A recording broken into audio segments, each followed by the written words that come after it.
Praise the Lord. Welcome to Blessed Time.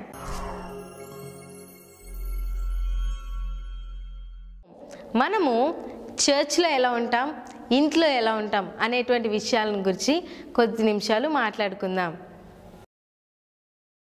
మొట్టమొదటిగా మనం చర్చ్లో ఎలా ప్రార్థన చేస్తాం, ఇంట్లో ఎలా ప్రార్థన చేస్తాం, ఒక చిన్న వీడియో చూద్దామా?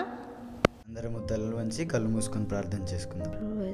పరిశుద్ధాత్మ దేవా, యేసు వాక్యాన్ని బట్టి బిడ్డలందరి వాక్యాన్ని ఫలింపజేయమని యేసుక్రీస్తు నామంలో అడుగుచున్నాం తండ్రి, ఆమేన్. మా నిద్ర వస్తుంది, పడుకుంటా. Good night mummy.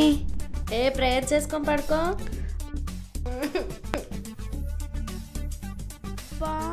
మళ్ళీ లేగాలి.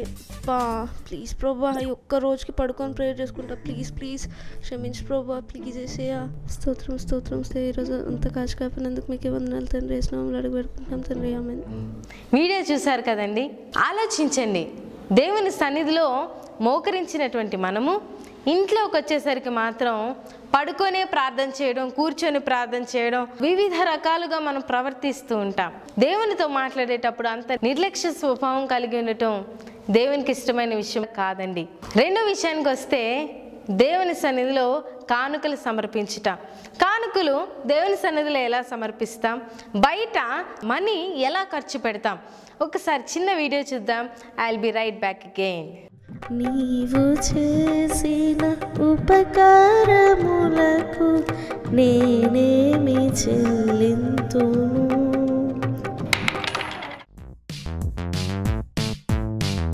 అన్నా అన్నా చెప్పరా. నాకు 2 రూపీస్ ఇవ్వా, నేను చాక్లెట్ కొనుక్కుంటా. 2 రూపీసా? 20 రూపీస్ తీసుకో.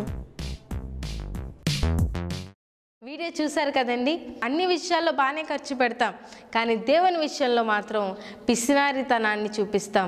దేవుని సన్నిధిలోకి వచ్చేసరికి చిల్లర వెతుక్కుంటారండి చాలామంది.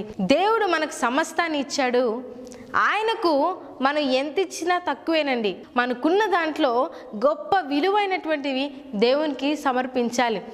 ఆది కాండంలో హేబేలు విలువైనటువంటివి దేవుని దగ్గరికి తీసుకొచ్చాడు. కయ్యేను ఏదో నామమాత్రంగా తీసుకొచ్చాడు. దేవుడు హేబేలు అర్పణను అంగీకరించాడు.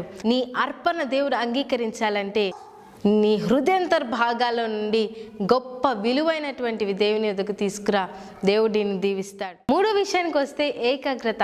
దేవుని సన్నిధిలో చర్చిలో ఎటువంటి ఏకాగ్రత కలిగి ఉంటాం, బయట ఎటువంటి ఏకాగ్రత కలిగి ఉంటాం, ఒకసారి చిన్న వీడియో చూద్దాం. I will be right back again. యోహాను సువార్త 3:16. దేవుడు లోకము ఎంతో ప్రేమించెను. చూసారండి ఆయన ప్రేమ. ఆయన ఎంతగానో ప్రేమించాడు. ఆయన ప్రేమకు హద్దులు లేవండి. అంత గొప్ప ప్రేమ ఆయనది. అరే మామ, హాయ్. అదే మొన్న నేను చర్చికి రాలేదు కదా, ఇవ్వకేం చెప్పారు? అది మత్తయి సువార్తనో మలాకీ సువార్తనో ఏదో చెప్పారా, గుర్తులేదు. అది కాదు కానరా, మొన్న ఒక సినిమాకి వెళ్ళాను. దాంట్లో hero red colour T shirt, blue colour jeans, red colour shoe వేసాడు. అబ్బా అబ్బా, ఆ షూకి బ్లాక్ కలర్ లేస్ ఉన్నాయి. ఆ లేస్తో నువ్వేమైనా చేసుకోవచ్చు, ఊరేసుకొని చచ్చిపోవచ్చు, అంత బాగున్నాయి. వీడియో చూసారు కదండి, ఎప్పుడైతే దేవుని సన్నిధిలోకి వస్తామో చక్కగా దేవుని వాక్యం వింటున్నట్టే ఉంటాం, దేవుని వాక్యాలు రాసుకుంటున్నట్టే కనబడుతూ ఉంటాం. ఆ వాక్యాలు ఈ చెవిలో నుంచి విని ఈ చెవిలో నుంచి మర్చిపోతూ ఉంటాం. బయట విషయాలకు వస్తే ప్రతి చిన్న చిన్న విషయాన్ని కూడా జాగ్రత్తగా జ్ఞాపకం ఉంచుకుంటాం. జాగ్రత్త సుమండి, మీ ఏకాగ్రత లోకం వైపు ఉంటుందా, దేవుని యొక్క వాక్యం వైపు ఉంటుందా? జాగ్రత్తగా ఆలోచించండి. ఎవరైనా ఈ విధంగా చేస్తున్నట్లయితే ఈరోజే మీ యొక్క అలవాటును ఆలోచనను మార్చుకోండి. దేవుని వైపు మీ ఏకాగ్రతను కేంద్రీకరించండి. నాలుగో విషయాన్ని కనుక మనం వచ్చినట్లయితే సమయాన్ని పాటించుట. ఒకసారి చిన్న వీడియో చూద్దాం. I will be right back again. వెళ్తున్నా మమ్మీ. తినేసి వెళ్ళు. ఆఫీస్కి లేట్ అయితే ఆఫీస్ నుండి తీసేస్తా మమ్మీ. వెళ్తున్నా. చర్చ్కి టైం అవుతుంది కదా, తొందరగా వెళ్ళు. చర్చ్కే కదా మమ్మీ, లేట్గా వెళ్తాగా, తినేసి వెళ్తాగా. చూశారు కదండి. అవునండి, దేవుని సన్నిధిలోకి వచ్చేటప్పుడు సమయాన్ని పాటించడం మర్చిపోతాం, సమయానికి దేవుని సన్నిధిలోకి వెళ్ళటాన్ని మర్చిపోతాం. మనం స్కూల్కి వెళ్ళేటప్పుడు, కాలేజ్కి వెళ్ళేటప్పుడు, జాబులు చేసేటప్పుడు మాత్రం సమయాన్ని చాలా జాగ్రత్తగా పాటిస్తూ ఉంటాం. ఎందుకంటే జాబ్లో నుంచి తీసేస్తారేమో, స్కూల్లో అయితే కొడతారేమో, తిడతారేమో, పనిష్మెంట్లు ఇస్తారేమో, ఇటువంటి భయాల చేత మన దేవుడు మర్యాదగాను క్రమముగాను ఉండాలని కోరుకునే దేవుడు.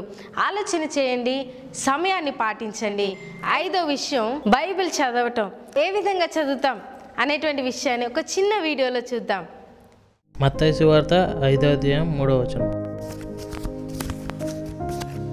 ఆత్మ విషయమే దీనులైన వారు ధన్యులు, పరలోక రాజ్యం వారిది. కాలేజ్ టైం అయిపోతుంది, వెళ్ళాలి.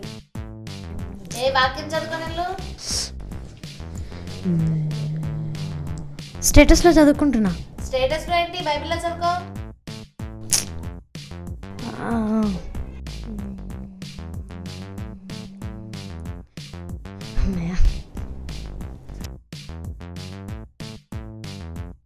దేవుని సన్నిధిలో పాస్టర్ గారు వాక్యం చెప్తున్నప్పుడు రిఫరెన్స్ చెప్పగానే టకా టకా టకామని బైబిల్లో వాక్యాలు తీసేస్తారు, చదివేస్తారు. ఇంట్లోకి వెళ్ళినప్పుడు చదవండి అనగానే అమ్మో అదేదో పెద్ద భారంగా ఫీల్ అయిపోతాం. రీసెంట్గా నేను ఒక తమ్ముడిని కలిసినప్పుడు, నాన్న ఈరోజు నువ్వు వాక్యం చదివావా అని అడిగానే. చదివానక్క అన్నాడు. అవునా నాన్న, ఏం చదివావు ఏంటి అని మాట్లాడుతున్నప్పుడు ఆ బిడ్డ చెప్పిన విషయం ఏంటంటే, స్టేటస్లో చదివాను, పలానా వాళ్ళు ఎవరో స్టేటస్లో పెడితే ఆ వాక్యాన్ని చదివానక్క అని చెప్పడం జరిగింది. I feel so bad. ఎందుకంటే దేవుని వాక్యాన్ని మనం పరిశుద్ధ గ్రంథంలో నుంచి చదవాలండి. వాక్యమే దేవుడై ఉన్నాడు కనుక చాలా చాలా చాలా కీన్గా, జాగ్రత్తగా చర్చిలోనే కాకుండా ఇంట్లో కూడా పర్సనల్గా బైబిల్ చదువుతూ ఆ వాక్యాన్ని పాటిస్తూ మన హృదయం అనే పలుకు మీద రాసుకోవడానికి ప్రయత్నం చేయండి. ఈ కొద్ది మాటలు దేవుడు మన వీటిలో దీవించి ఆశీర్వదించును గాక. Blessing Kingsley signing off. God bless you.